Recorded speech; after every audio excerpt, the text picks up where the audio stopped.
Here are examples of extant tetrapod skulls. So this is a turtle, a sea turtle skull, and it represents the ancestral, presumably ancestral condition. Although this is a modern animal, its morphology is reminiscent of, like I said, presumably ancestral characteristics of the skull, wherein the temporal fenestrae are absent, and we term that the anapsid condition. And so this is an alligator. It's a diapsid, meaning that it has two temporal fenestrae. This is the upper temporal fenestra on the right side of the skull, and this is the lower temporal fenestra on the right side of the skull. And find the same thing on the other side of the skull. It's okay. This cow skull is representative of a synapsid condition, meaning there's one temporal fenestra.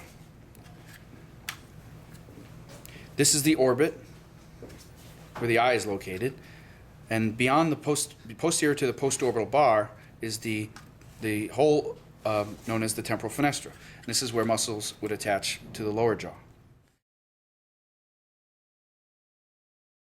Other mammals also have the synapsid condition, but it looks a little different.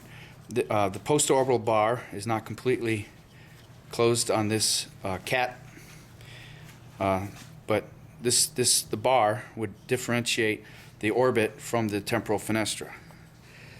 This is a carnivore of unknown identity. Probably, we think it might be a fox or some small canid.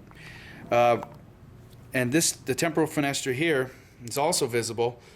The postorbital bar really doesn't demarcate that division between the orbit and the temporal fenestra, but you can see that the coronoid process of the dentary projects into the fenestra, and the jaw muscles would attach here on the dentary, and then here on the skull along the parietal bone,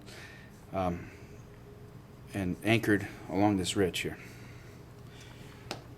This is a dolphin, another mammal, synapsid, and you can see, well, on this side, I guess it's more evident. This is the orbit. It's not really an enclosed orbit like you would see on these other mammals, and the temporal fenestra also is demarcated here by this postorbital bar. You can also see the foramen magnum, where the spinal cord would enter the brainstem. It is directly posterior to the skull when seen laterally.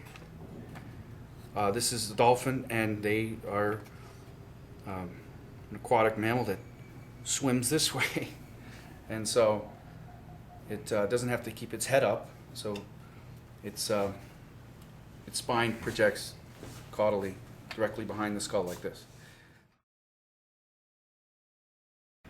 The cow is a terrestrial quadrupedal mammal. It has a ventrally directed foramen magnum. The spinal column projects in a ventral.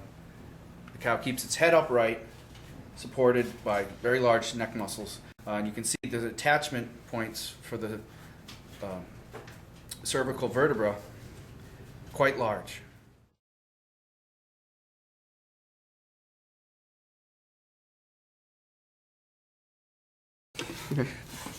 The sea turtle skull representing the anapsid condition with no temporal fenestrae. The alligator skull representing the diapsid condition with two temporal fenestrae.